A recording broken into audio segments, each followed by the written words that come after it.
Betty Davis's daughter believed her mother was a real-life witch. Betty Davis claimed she came into the world as a witch. Lightning hit a tree the moment she was born. She always said she was born near Salem, Massachusetts. It was the site of the witch trials.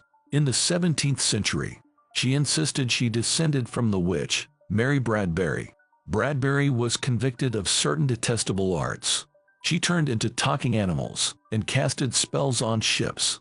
Her daughter Barbara Hyman fully believes Davis was a witch. At the age of 16, she married Jeremy Hyman.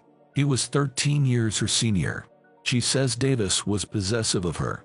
She tried to persuade Hyman to leave her husband. Davis apparently placed a demonic curse on their family. It led to Hyman being diagnosed with cancer. She also blamed her son's bipolar disorder on the curse. Hyman claims Davis's staff knew about her magic, but they chose to keep quiet and even assisted her. Hyman recounts her mother casting spells from her bed. She would curse anyone who vexed her. She would have her secretary get a piece of their clothing. She would mumble a spell over it and set it on fire. She'd let the clothes burn down in a metal wastebasket. Davis would buy fish whole. As she gutted them, she'd say the names of her enemies. One night, Hyman watched Davis go through occult rituals. Lying in bed, Hyman suddenly felt scared. She locked the French doors to the terrace. Davis appeared on the balcony and rattled the doors. Hyman said, "She began demonic cackling, and I watched her transform into a satanic figure, a satanic face, long claws on the ends of her hands as she scraped at the glass." Back in 1985, Hyman wrote a memoir, My Mother's Keeper. The book destroyed her relationship with her mother. In it, Hyman called Davis a neglectful mother. She claimed Davis was habitually drunk. By 10 a.m., she staged suicides to punish her children. When Hyman was 8, Davis pretended to have an overdose. She locked herself in her daughter's bedroom. Distraught, Hyman slept outside her door. Davis's fourth husband was the actor Gary Merrill. Hyman claimed he was violent towards her mother. Merrill confirmed her allegations about Davis's drinking.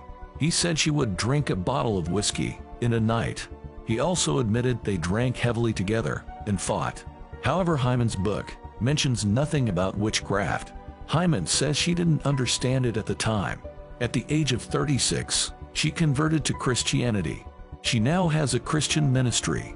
She wants to warn her flock about the occult. Davis's lawyer pleaded with Hyman to wait with the book. Davis had recently undergone a mastectomy. She suffered a stroke and had a broken hip. Just before publication, Hyman visited her mother. She called on Davis to repent her evil.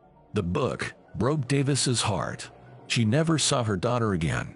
In 1979, Davis hired Catherine Cermak. She effectively became Davis's surrogate daughter.